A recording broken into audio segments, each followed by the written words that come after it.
Thank you for helping me make it work. We're going to answer your comments on this episode of All Hail RETCON.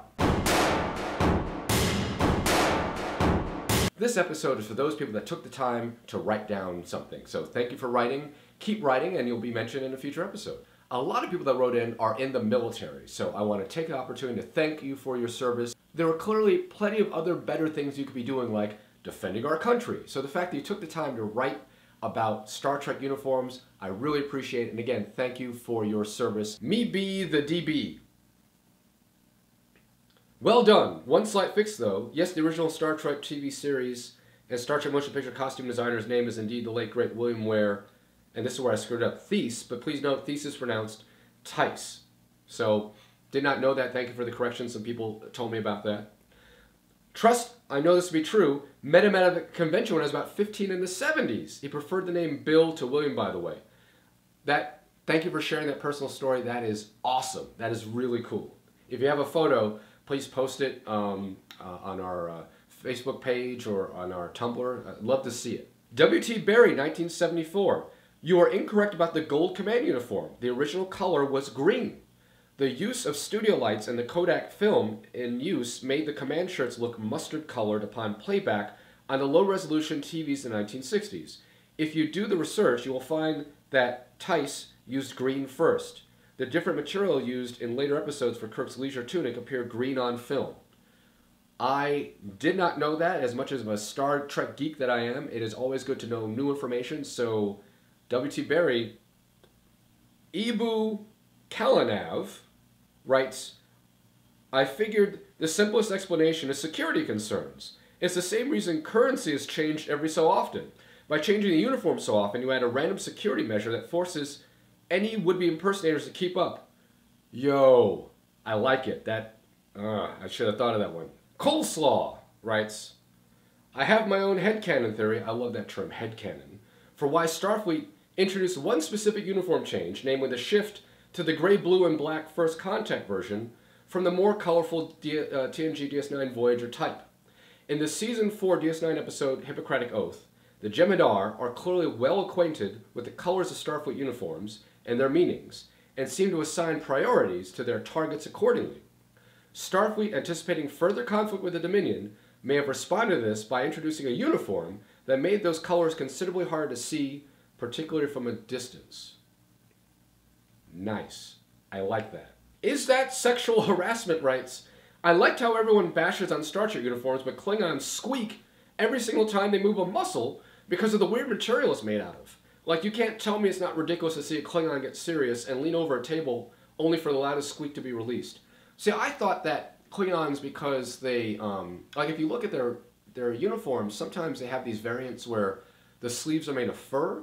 So I thought that they might legit be wearing leather or the skins of animals that they killed. And I could be wrong in that. I have to look it up, but I know that Starfleet is manufacturing uniforms, and my understanding is that most humans in the 24th century are probably vegetarians, or not eating legit meat, they're eating replicated meat. But I think that Klingons are still like gach, and a lot of stuff they're eating actual animals, so why not wear the skins of animals? So I thought that they were wearing some form of hide, some animal hide. Or it could be pleather. WKC writes, more Star Trek vids please. I'm on it. No Patreon option for support. Here's why I'm not doing Patreon. What I'm shooting in right now, I live in Brooklyn. I took one of the bedrooms and converted it into a shooting area. I've got this is a black backdrop and some lights I bought. And I love sharing my crackpot theories. I'm a huge Star Trek fan. The fact that I can use the uniforms, not costumes, the uniforms I bought over the years brings me a lot of joy. And I'm just happy that people are liking, subscribing, and sharing. So, and this is me personally speaking. If you have a Patreon account, great. But if you're watching my channel right now, keep your damn money. Just watch my stuff. Occasionally leave a comment. Share it if you know of other fans of science fiction. And, you know, just thanks for watching. The Scientist writes, Q is watching. Emily 2001, dude, you get a thumbs up for having a Q costume. Who the hell has a Q costume? This guy. Ender Crypt writes, OMG, the Q uniform. That froze me for a moment. You know, a lot of people didn't notice I was changing uniforms in the episodes. Maybe it was a little too subtle, so for those that noticed it, great. For those that didn't, go back and watch it. But I own all those, and I finally have an excuse to wear them. And they're now my daily wear rotation, no longer just for Halloween. J. Ricky9 writes, I love the black red next gen jacket. Where did you get it? Well, so on eBay, there is a place called Cosplaying, and here's the information below. They don't sponsor me. I don't get any free stuff from them. I'm just a big fan. Wolf Ranger 2008 writes, I am sewing a Voyager era jumpsuit from a pattern which is very accurate to the on-screen version as my own spring project in a couple months. Why buy when you can sew? Please post this photo or make a video of something. If you're making your own uniforms, I'd love to see it. And if you can make one for me, I will happily pay for it.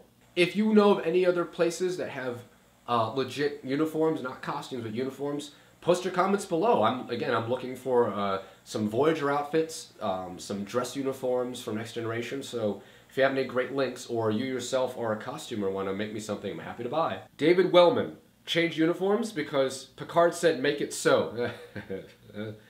I laughed at that one. I legit laughed at it. Delta 040301 writes, they were designed to cling on. Oh. I love puns, legit. That's very funny. Geraldine D. Stout, I'm probably butchering these names, my apologies. I cannot believe this video exists, but I would not want to live in a universe without it. Well, that's like literally the nicest thing anyone's ever said to me. Thank you. Eddie O writes, I just figured that the changing of the uniforms was similar to what we experienced in the military. Jerry Van Nuys writes, in the 20 years I was in the Navy, I had 11 uniform changes, 5 in my first 6 years. Uchenna Kema writes, hey OP, I've been in the Navy for, wow, 6 years, and we've gone through 3 uniform changes. This is actually pretty realistic. Maldus Alver writes, in my 13 years inside the Marine Corps, I can tell you from experience, uniforms change quite often. This is great to know. Again, I thank you for your service, and what I really enjoy is people just sharing personal experiences and what they've gone through. So I'm glad that you can relate your uniform changing experience in real life to the Star Trek experience. I don't, I can't read this. My apologies, I don't know what it is. And I couldn't translate it, so I'd love to address your comments, so if you can, anyone can translate, I'd love to know also what it said. I hope it's not too insulting. Stark Boss.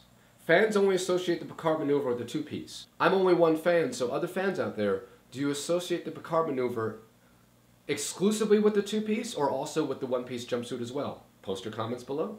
Marek Steele writes, you misspoke on the Season 1 uniform jumpsuits. The uniform adjusting was pulling down on the two-piece uniforms, which was not a Season 1 jumpsuit. There was nothing to adjust on the silly S1 jumpsuits. A number of people said that as well.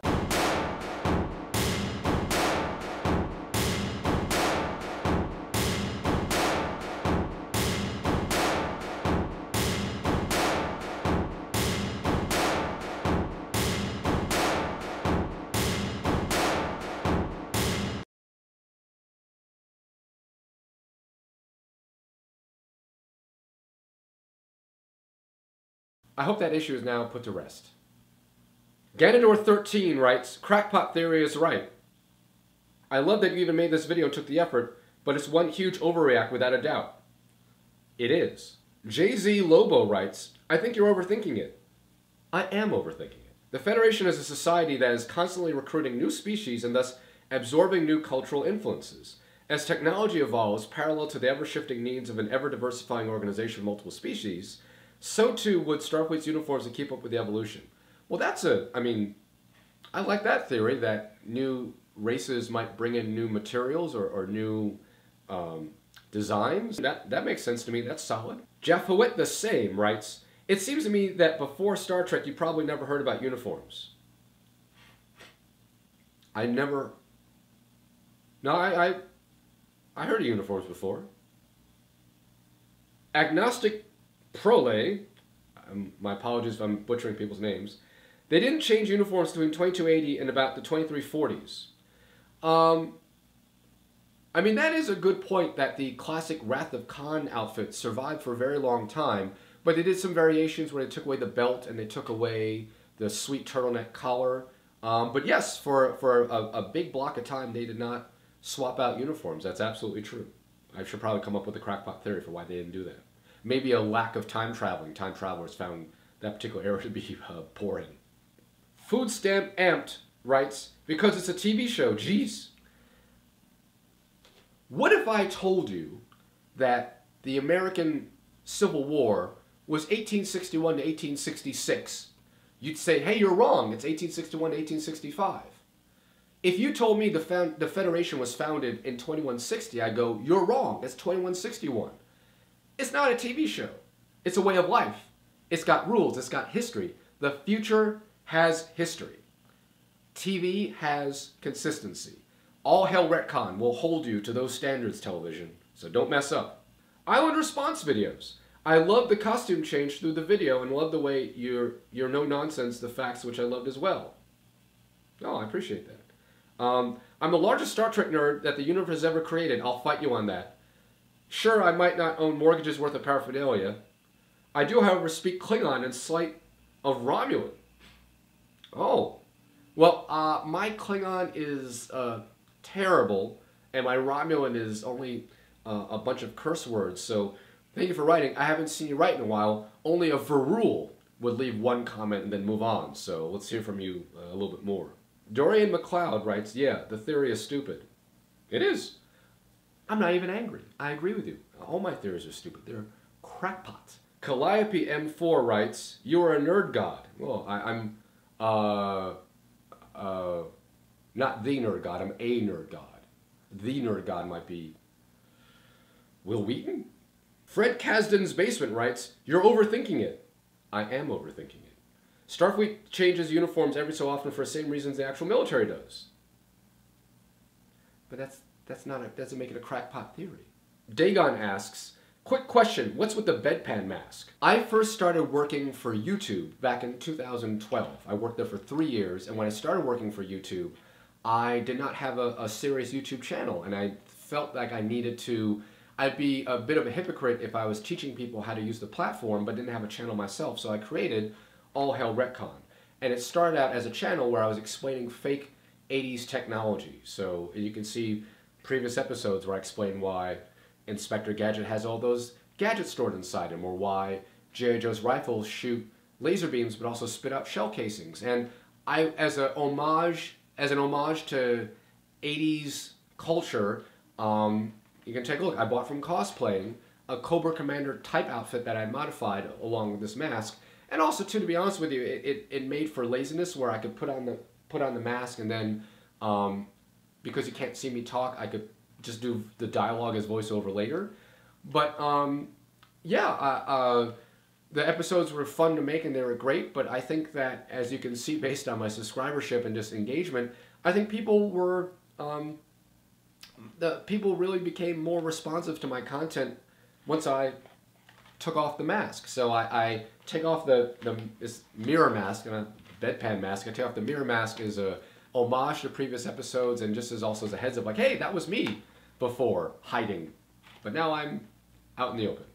Thank you for your comments. I had a lot of fun answering them. So as you can see, the more comments you make, the more I can respond, the more content I can make. We've got a lot of great episodes coming up in the near future. Thanks for watching. Like, subscribe, and share. We'll see you next time on All Hail Retcon.